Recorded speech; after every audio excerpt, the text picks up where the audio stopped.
Hello, faithful listeners. My name is Clay Thompson, and I'll be your guide once again in the fiction room. Today's prompt is brought to us from a user whose name was deleted off of Reddit. You decide to prank your newborn kid by having him read the Harry Potter series and convincing him it's real, and that he is a wizard as well. You fake a Hogwarts letter, drive him to King's Cross Station, and wait for the moment he crashes into the pillar. He goes straight through. As always, I hope you enjoy listening to these stories as much as I enjoy reading them. But without further ado, let us begin with our first story, written by Effed Up Moment. I ducked under the flying book with practiced ease, and it slammed into the wall behind me. Abaracadabum! My mother was fond of screaming made-up spell names during her nightly drinking sessions.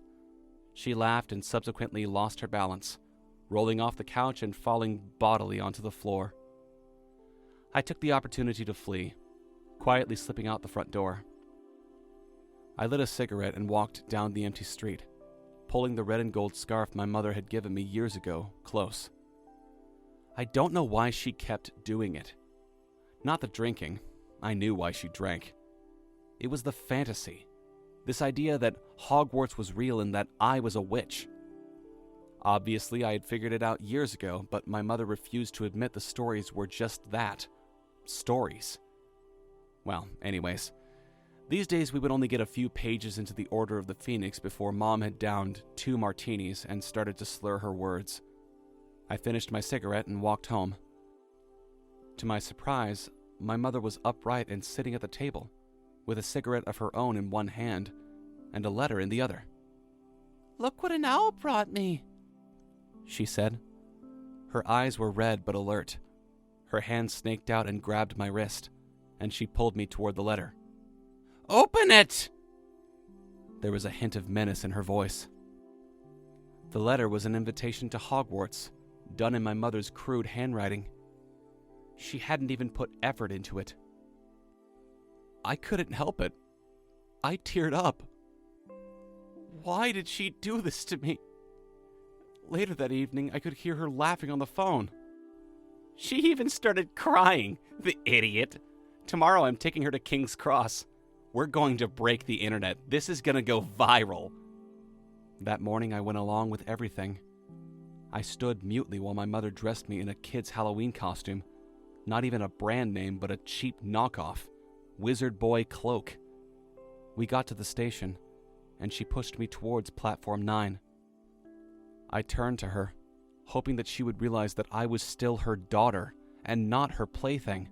Not a burden, but a girl who still loves her mom, despite the beatings and the drinking. She blew me an exaggerated kiss, pulled out her cell phone, and motioned me to get going. So I ran. I ran headlong at the pillar, because why not? Because at best I would jar my brain in just the right way, and the last 13 years of my life would be forgotten. And who knows, maybe this would make my mother happy. As I got closer to the pillar, I even started to believe that I was on my way to Hogwarts, that this was it. I could hear my mother laughing. I closed my eyes and braced for the impact. There was a roar in my ears, but I just kept running.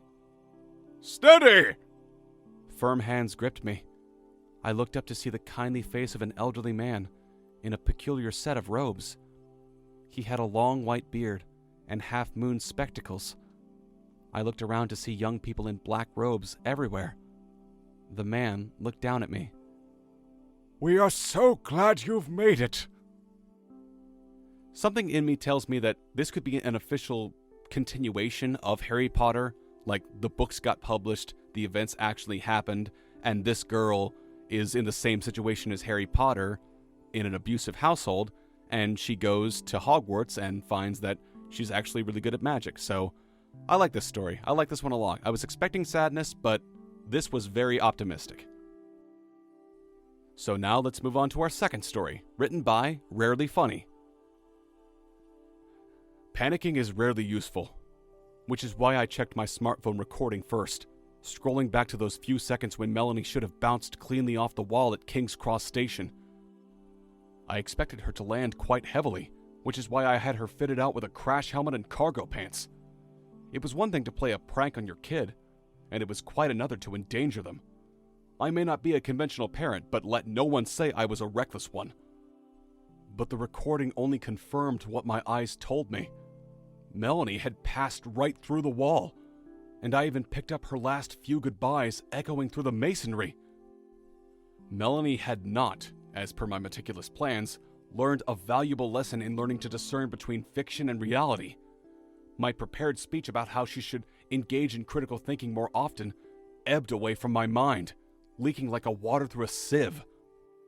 Melanie had instead, quite apparently, departed for the Hogwarts Express, right before my bloody eyes. Oh, let me see! I want to see too! Oh, our darling baby off on her first few steps to a brand new life. Oh, such a momentous occasion. Richard, please tell me you captured her waving goodbye to us. Okay, now was the time to panic. Doria, what the... Are you saying you knew she would pass through the wall? Huh? Of course she would, yes. Why wouldn't she? You heard me tell her all the time that she has magic in her, right? I took a deep breath, then turned to face my wife. I gripped her shoulders, not too hard, just enough for me to steady my shaking hands. The pride and happiness on her face was slipping away, replaced instead with a concoction of puzzlement and annoyance.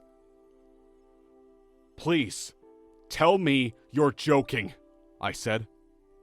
Look, it's not funny, okay? I'll admit it, I got pranked.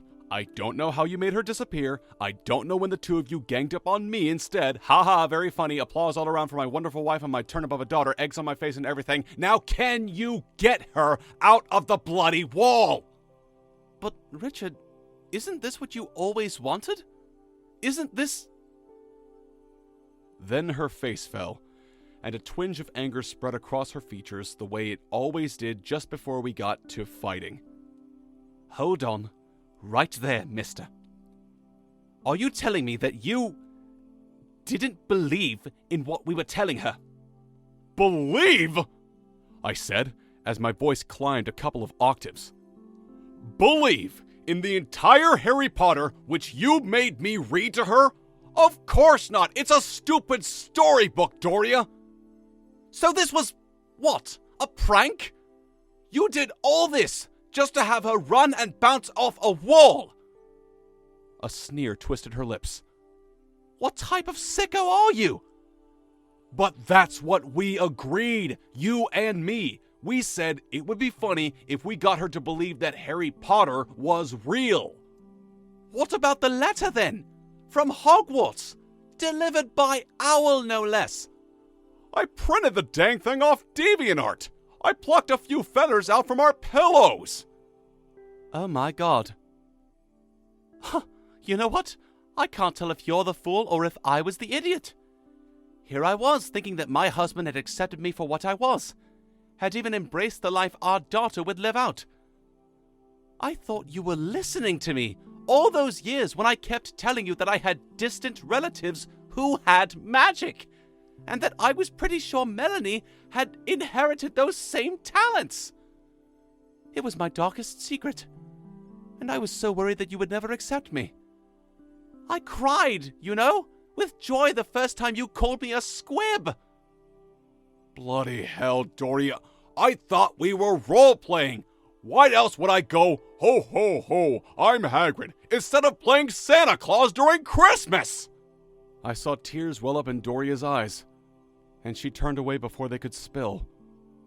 My heart ached then, for I could see that my words had hurt her.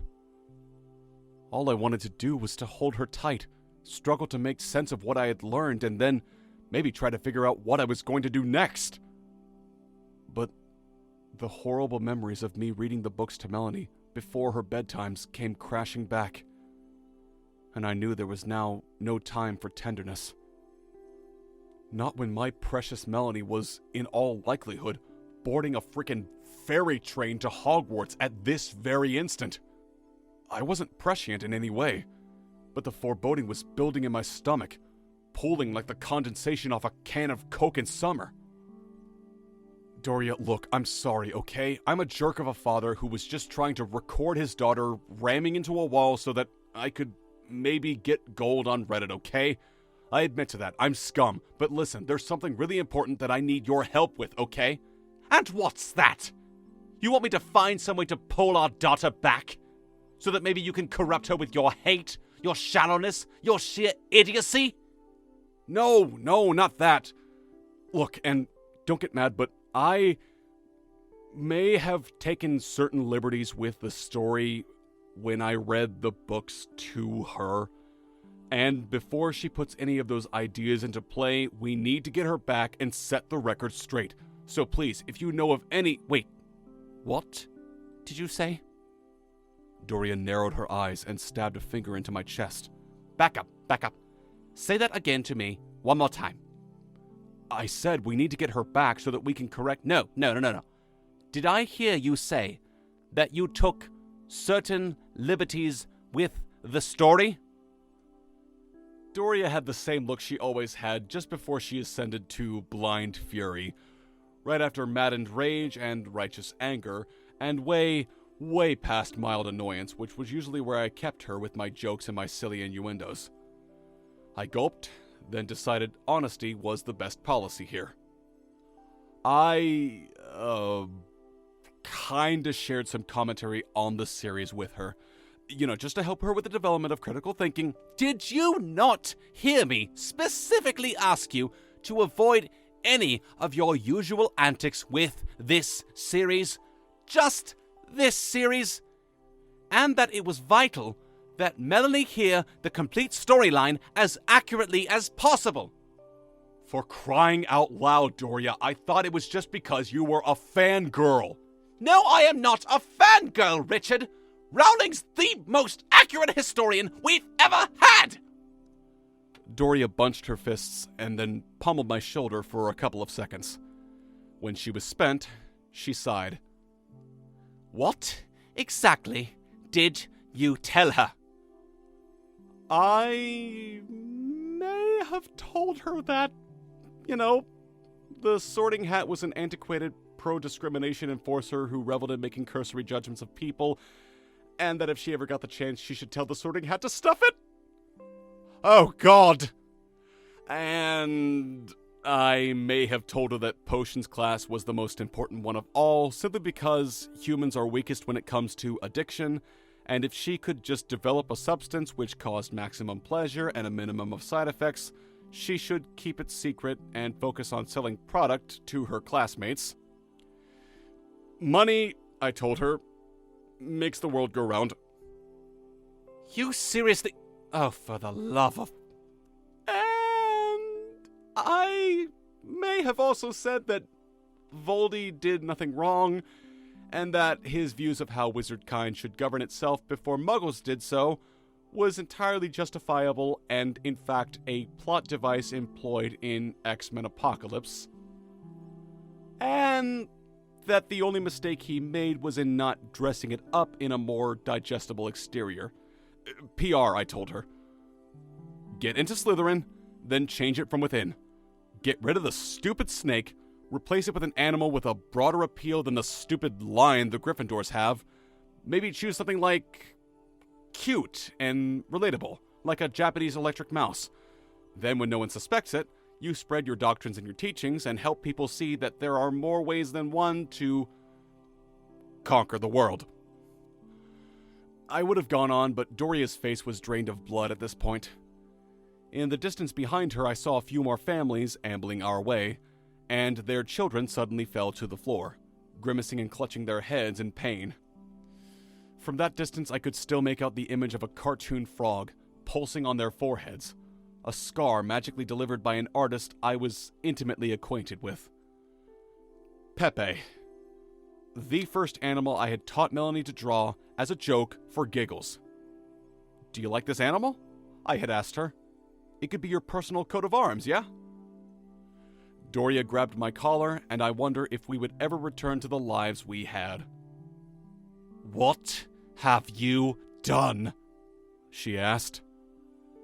Truly, I did not know. Oof. Harry Potter and the Cursed Child gone overdrive, yeah? Oh, that girl is going to be the next Voldemort. I can tell she's going to be the next Voldemort. Oh, good times. And now, dear listeners, we must unfortunately bid you farewell once again. Thank you all so much for tuning into the Fiction Room. If you enjoyed today's stories, please consider liking, sharing, and subscribing. It would very much help us. And wherever you are in the world right now, be safe, be well, and we'll see all of you next time.